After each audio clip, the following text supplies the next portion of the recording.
साथियों नमस्कार। गिरीश चंद पांडे पुनः आपके समक्ष एक ज्वलंत मुद्दा लेकर आया हूं और आज का ज्वलंत मुद्दा है परमाणु हथियारों से संबंधित।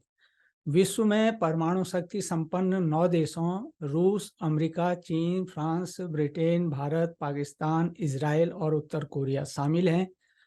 और उन देशों में अभी परमाणु हथियारों की स्थिति क्या है, पाकिस्तान जैसा कंगाल देश किस प्रकार अपने परमाणु हथियारों का जखीरा बढ़ा रहा है और भारत की परमाणु नीति क्या है, इन सभी मुद्दों को लेकर मैं आपके समक्ष आया हूं।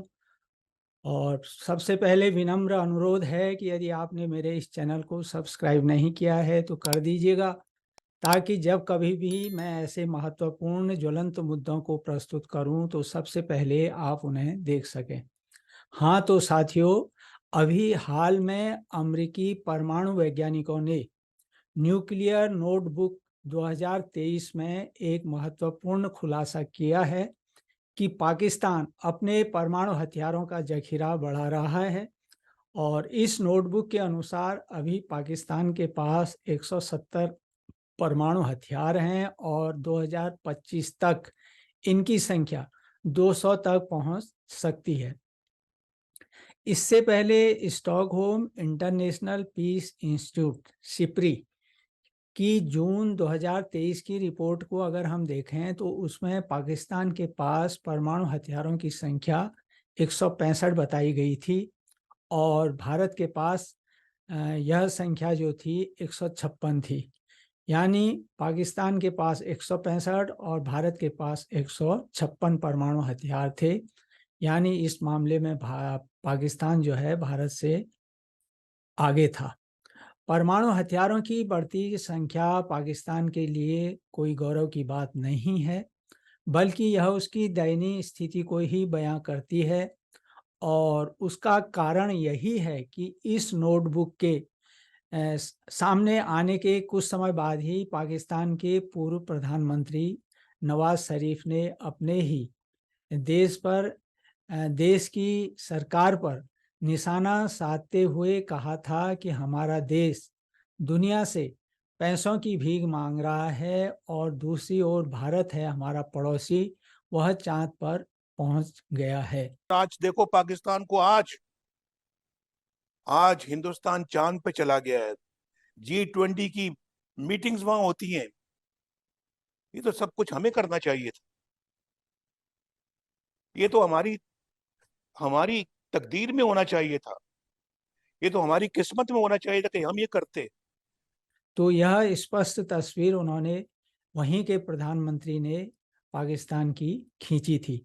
साथियों, पाकिस्तान में बढ़ता परमाणु का यह जखीरा न केवल भारत के लिए बल्कि विश्व के लिए भी एक खतरे की घंटी इसको कह सकते हैं। विश्व समुदाय के लिए यह चिंता का विषय है, क्योंकि पाकिस्तान इस समय बहुत खराब आर्थिक स्थिति से गुजर रहा है और जो कमी बेसी है वहाँ पर मौजूद आतंकवाद उसे पूरा कर रहा है। और एक प्रकार से पाकिस्तान आतंकवाद की शरण स्थली भी बना है। और आर्थिक स्थिति का जहाँ तक प्रश्न है, लोगों को वहाँ रोजाना की ज़रूरतमंद चीज़ें उपलब्ध नहीं हैं और यदि हैं भी तो महंगाई वहाँ पे चरम सीमा पर है। तो इस स्थिति में परमाणु हथियारों की होड़ में शामिल होना पाकिस्तान के लिए कहाँ तक सही है, यह उसे भली भांति पता है। पाकिस्तान आतंकवादियों की शरण स्थली है, इसे पूरा विश्व समुदाय परिचित है इससे। और इसीलिए पाकिस्तान को ऐसी आतंकवादी गतिविधियों की वजह से ही 2018 से लेकर के 2022 तक फाइनेंशियल एक्शन टास्क फोर्स यानी FATF ने ग्रे लिस्ट में डाला था। और 20 से 21 अक्टूबर 2022 में जब पेरिस फ्रांस में FATF की पूर्ण बैठक हुई थी तो उसमें निर्णय लिया गया और उसके बाद उसको 4 साल बाद इस लिस्ट से बाहर निकाला गया। और अब वह अपनी अर्थव्यवस्था को संकट से निकालने के लिए IMF है, विश्व बैंक है और एशियाई विकास बैंक जैसी संस्थाओं से वित्तीय मदद पा सकेगा, क्योंकि अभी तक उसे यहाँ से उसके लिए कर्ज लेना प्रतिबंधित था। लेकिन निकट भविष्य में उसकी आर्थिक हालत में सुधार के कोई संकेत नहीं दिखाई देते। इसलिए पाकिस्तान में ऐसे मौजूदा अनिश्चित राजनीतिक एवं आर्थिक माहौल को देखते हुए और उसके परमाणु हथियारों की बढ़ोतरी को देखते हुए यह आशंका व्यक्त की जाती रही है कि कहीं उसके ये परमाणु हथियार आतंकवादियों के हाथ में न लग जाए। इसलिए वक्त की मांग है कि पाकिस्तान के बढ़ते परमाणु जखीरे और आतंकवाद की शरण स्थली बने पाकिस्तान को विश्व समुदाय, विशेष रूप से संयुक्त राष्ट्र के स्थायी सदस्यों, जिसमें अमेरिका है, रूस है, चीन है, ब्रिटेन है, फ्रांस है, ये देश जो है पाकिस्तान की इस स्थिति को गंभीरता से ध्यान में लें, इसका संज्ञान लें। साथियों, अंतर्राष्ट्रीय स्तर पर हथियारों पर नज़र रखने वाली संस्था Stockholm international peace research institute यानी सिप्री के अनुसार दुनिया भर में परमाणु हथियारों की संख्या वर्तमान में 13,865 के आसपास है। और इस रिपोर्ट में कहा गया है कि दुनिया के परमाणु हथियारों से लैस जो 9 देश हैं, उनमें पाकिस्तान और भारत को क्रमशः छठे और 7वें नंबर पर रखा गया है। यहाँ यह उल्लेखनीय है कि दुनिया में परमाणु हथियारों का 90% जो है अमेरिका और रूस के पास है, और चीन भी इन दोनों देशों के नक्शे कदम पर अभी चल रहा है। हालांकि रूस ने यूक्रेन के साथ चल रहे अपने युद्ध की वजह से 21 फरवरी 2022 को अमेरिका के साथ सामरिक शस्त्र न्यूनीकरण संधि, जिसे हम new start treaty, strategic arms reduction treaty जिसको हम कहते हैं, निलंबित कर दी थी। उसको अमेरिका के साथ जो ये संधि हुई थी उसको निलंबित कर दिया था। और ऐसा रूस के राष्ट्रपति व्लादिमीर पुतिन ने 20 फरवरी 2023 को अमेरिकी राष्ट्रपति जो बाइडेन की यूक्रेन यात्रा से नाराज होकर यह संधि निलंबित की, और क्योंकि रूस नहीं चाहता था कि वो अमेरिकी राष्ट्रपति यूक्रेन की यात्रा करें। साथियों, स्टार्ट संधि के बारे में उल्लेख करना उचित होगा कि यह संधि शीत युद्ध के अंत में 1991 में अमेरिका और रूस के बीच हुई थी। इससे दोनों देशों के बीच सामरिक हथियारों में कमी लाने तथा उन्हें सीमित करने की व्यवस्था की गई थी इन दोनों देशों के बीच, और यह 1991 में 1991 में अस्तित्व में आई थी। उसके बाद इसी संधि के क्रम में या कहें अनुवर्ती रूप में इसमें सुधार, इसको नए सिरे से 5 फरवरी 2011 को लाया गया। तब इसे नई स्टार्ट संधि जो है कहा गया, और यह 5 फरवरी 2011 को प्रभावी हुई। अब रूस द्वारा इस संधि से पीछे हटने से, यानी ये रूस यूक्रेन युद्ध के माहौल में अब रूस द्वारा इस संधि से पीछे हटने के कारण परमाणु हथियारों की रेस शुरू होने की आशंका व्यक्त की जा रही है, क्योंकि दोनों देशों ने एक प्रकार से अपने को इस संधि से अलग कर लिया है। एक और अनुमान के अनुसार अभी सबसे ज़्यादा परमाणु हथियार जो हैं फिलहाल रूस के पास हैं। रूस के पास इस वक्त 6,500 परमाणु हथियार हैं, और इनमें से 1,600 सक्रिय अवस्था में हैं। जबकि दूसरी ओर अमेरिका को देखें तो उसके पास कुल 6,185 परमाणु हथियार हैं, 6185, और उनमें से 1,600 सक्रिय अवस्था में हैं। यानी रूस के बाद अमेरिका का स्थान इसमें आता है परमाणु हथियार के मामले में। रूस और अमेरिका के पास दुनिया का 90% परमाणु हथियार हैं, यानी कुल दुनिया का जितने परमाणु हथियार हैं उनमें से 90% इन दोनों देशों के पास है। हालांकि परमाणु हथियारों को लेकर कोई भी देश सही आंकड़े नहीं बताता है और यही वजह है कि कोई भी देश किसी अन्य देश को इस मामले में कमतर आंकने की भूल नहीं करता। यानी सभी देश जो हैं अपने को परमाणु हथियारों के सिलसिले में ऊंचा बनाए रखना चाहते हैं। जहां तक भारत और पाकिस्तान की परमाणु शक्ति का सवाल है, परमाणु हथियार के मामले में पाकिस्तान भारत से थोड़ा आगे है, या यूँ कहें कि परमाणु हथियारों के मामले में पाकिस्तान जो है जो ये अनुमान व्यक्त किया गया है इसमें चौथे और पांचवें स्थान पर इन देशों को रखा गया है। साथियों, सिप्री की जो रिपोर्ट है उसके मुताबिक चीन के पास जो हैं 350 परमाणु हथियार हैं और पाकिस्तान के पास 165 हैं और भारत के पास 156 परमाणु हथियार बताए गए हैं। उसके बाद फ्रांस के पास जो है 300 बताए गए हैं, इजराइल के पास 80 से 90 के बीच में बताए गए हैं और ब्रिटेन के पास 200 हैं।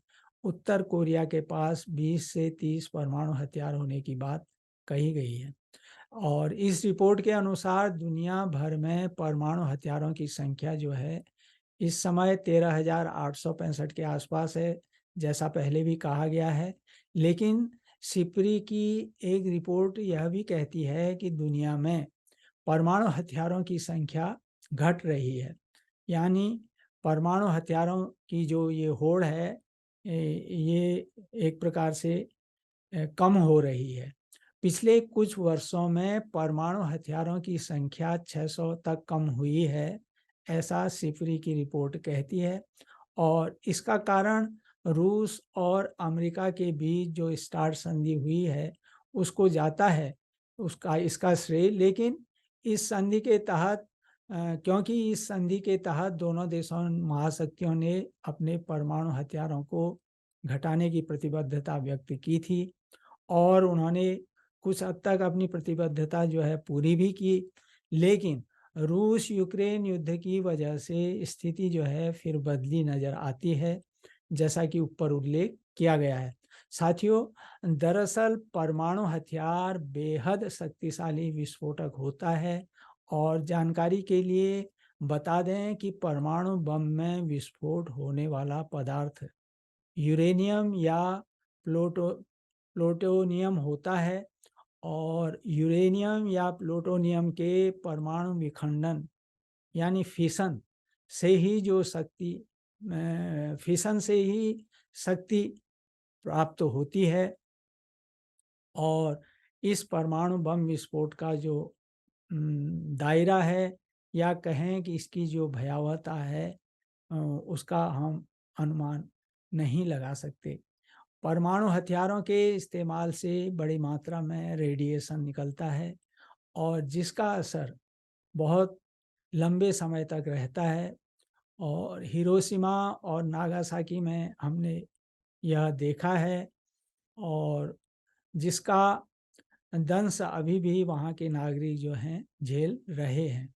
यह भी उल्लेखनीय है कि परमाणु बमों से दुनिया में सिर्फ अभी तक 2 बार ही हमला किया गया था और अमेरिका ने द्वितीय विश्व युद्ध के दौरान जापान के 2 अलग-अलग शहरों हिरोशिमा और नागासाकी में 6 और 9 अगस्त 1945 को लिटिल बॉय और फैट मैन नामक ये जो 2 बम थे उनको गिरा करके वहाँ पर उसने गिराए इन 2 शहरों में और अमेरिका के इस हमले में कहा जाता है कि हिरोशिमा के 1,40,000 लोग और नागासाकी में करीब 74,000 लोग मारे गए थे।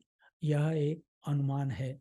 साथियों, लेकिन पिछले साल यूक्रेन के खिलाफ छिड़े रूस के युद्ध में को देखकर जो यूक्रेन के खिलाफ जो रूस का युद्ध अभी चल रहा है उसको देख करके यह भी आशंका जताई जा रही है कि यह युद्ध कहीं परमाणु हमलों तक न पहुंच जाए, क्योंकि रूस ने इस बाबत धमकी भी दी है।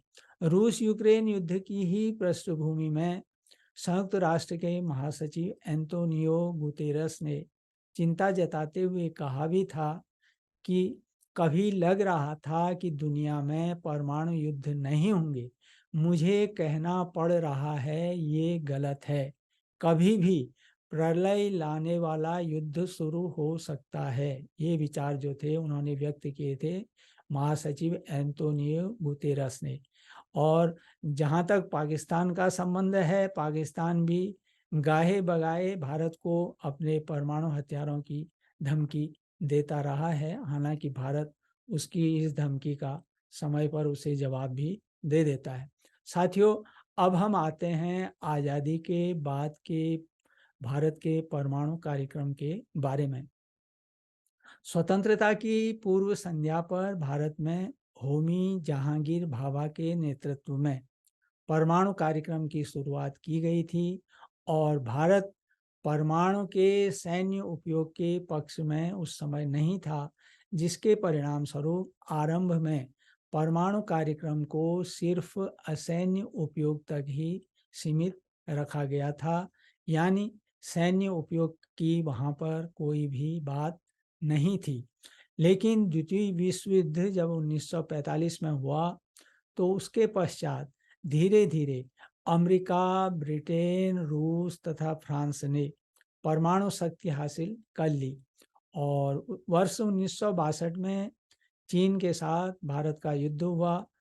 तो वर्ष 1964 में चीन द्वारा परमाणु परीक्षण तथा वर्ष 1965 में पाकिस्तान से युद्ध आदि ऐसे घटनाक्रम हुए भारत में, जिससे भारत को भी अपनी नीति में बदलाव करने के लिए विवश होना पड़ा। यानी ये जो घटनाएं थी, इसके बाद भारत ने असैन्य के बजाय असैन्य की जो उसकी नीति थी, परमाणु असैन्य नीति, उसमें बदलाव किया। और इस नीति में बदलाव के साथ ही भारत ने पोखरण में वर्ष 1974 में पहला परमाणु परीक्षण किया। यह परीक्षण इसलिए भी आवश्यक था कि वर्ष 1965 के पश्चात ऐसे देश जो परमाणु शक्ति संपन्न थे, उनको छोड़कर किसी अन्य को परमाणु क्षमता हासिल करने पर रोक लगा दी गई थी। यानी अन्य देशों के लिए किसी भी प्रकार का परमाणु परीक्षण करने की कोई इजाज़त नहीं थी। इस भेदभावपूर्ण नीति का भारत द्वारा विरोध किया गया, क्योंकि कुछ शक्तिशाली देशों को ही परमाणु क्षमता के योग्य माना गया तथा अन्य देशों पर नियोक्ताएं थोप दी गई। यानी उनको इस रूप में मान लिया गया कि वे इसके योग्य नहीं हैं।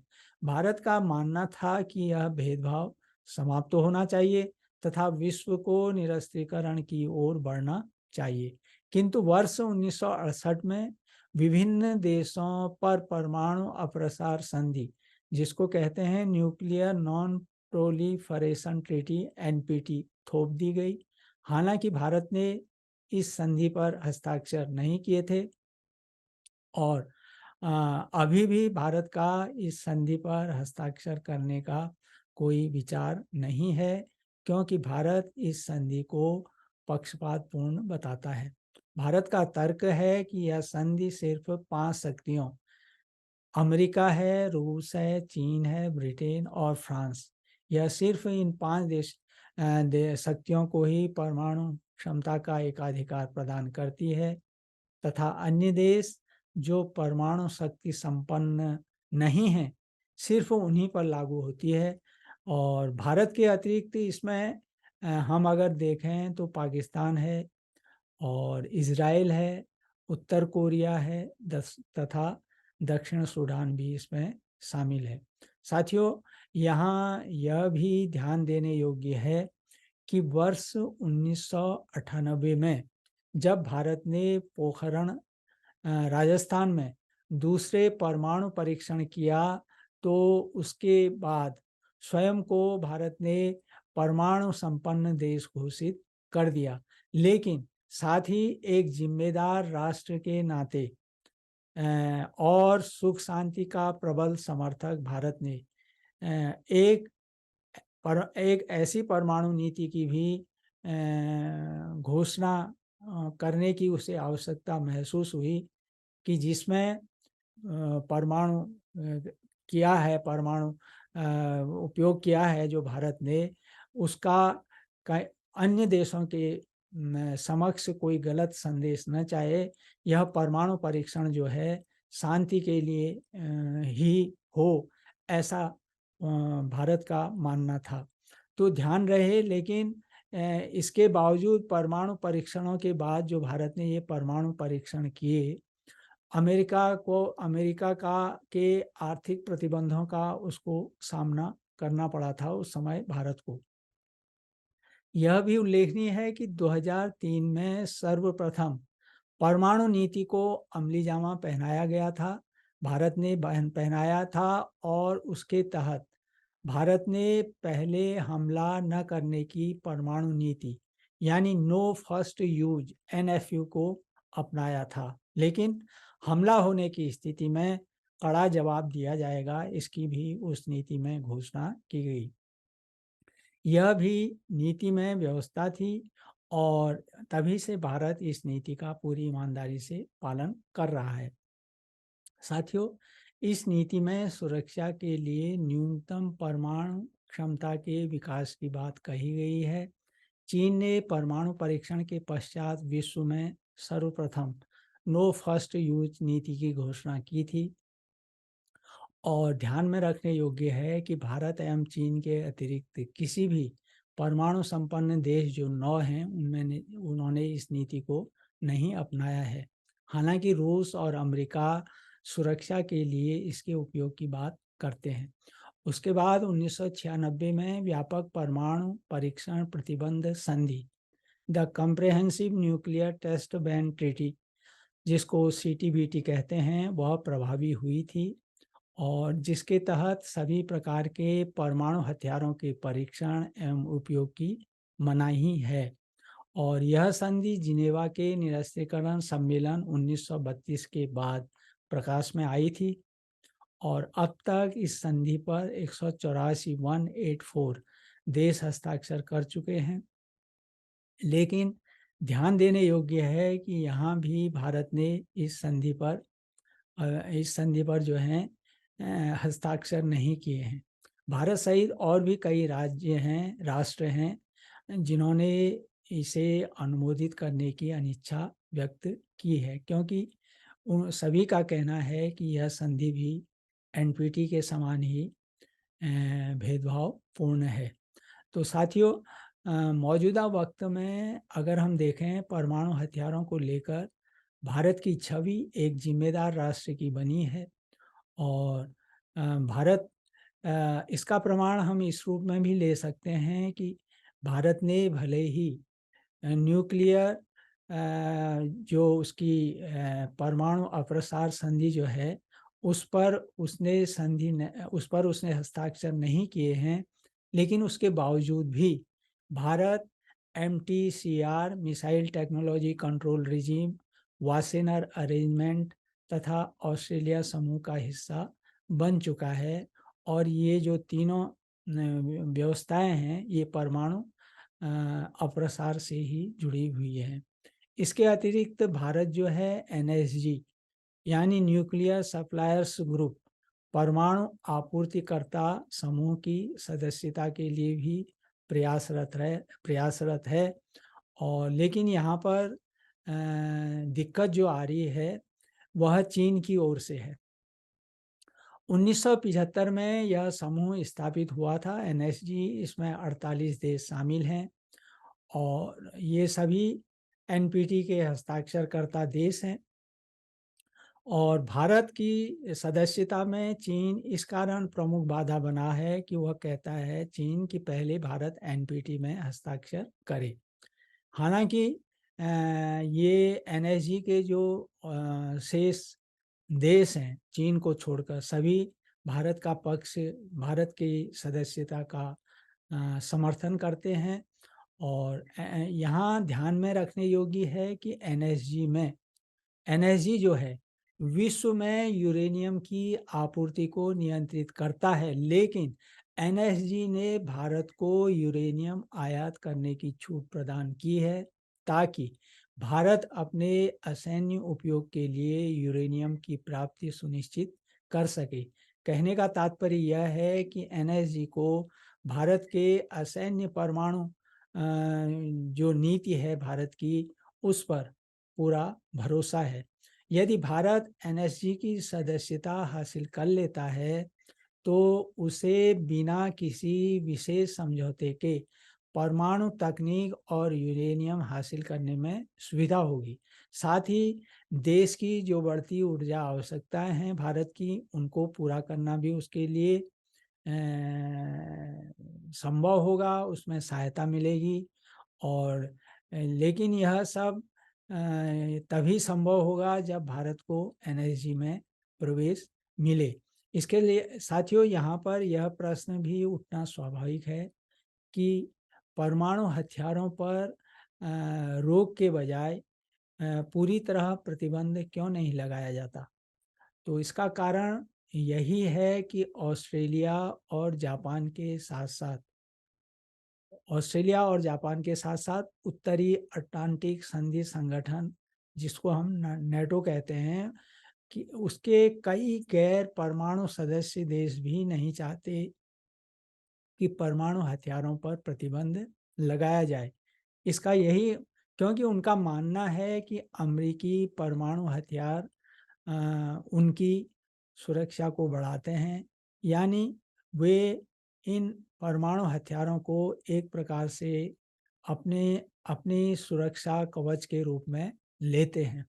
साथियों, भारत को अपनी परमाणु नीति पर नए सिरे से विचार करना चाहिए। इस पर भी बराबर चर्चाएं होती रही हैं, और लेकिन यहाँ यह ध्यान में रखना ज़रूरी है कि भारत और पाकिस्तान ये दोनों ही भारत के पड़ोसी देश हैं, और इनके साथ आपसी संबंध हमारे पहले ही कड़वाहट के दौर से गुजर रहे हैं।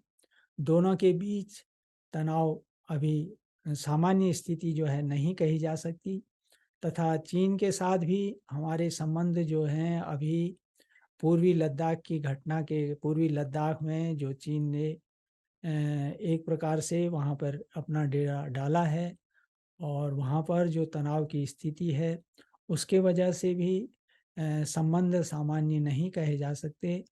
और इसके साथ ही इन देशों के साथ भारत का युद्ध का इतिहास भी रहा है, बराबर युद्ध होते रहे हैं।